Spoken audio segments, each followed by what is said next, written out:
got Kim here this morning. She's 68 years young. What I'm doing for Kim is a preservation style deep plane face and neck lift to lift up the mid face, lower face, and the neck all at once, and take some of this buccal fat that makes the jowls heavy and inject it to this area, and laser resurfacing at the end. The next step is marking where the facial nerve is.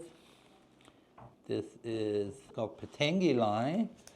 What I do, I mix the high lateral SMAS and extended deep plane facelift in together.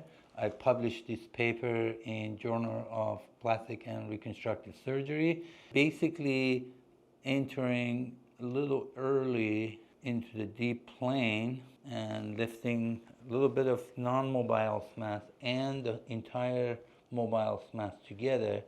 So this basically, this part, I want to lift up the cheek. If you enter here, you're lifting this, but the cheek doesn't get lifted.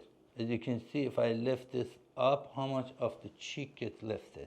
This is high lateral SMAS and extended deep plane facelifting. And also, I'm gonna remove a little bit of buccal fat in this area and put it in this area, and nasolabial fold, and reduce the submandibular glands. That's the marking. I'm very excited for her and to make her young again.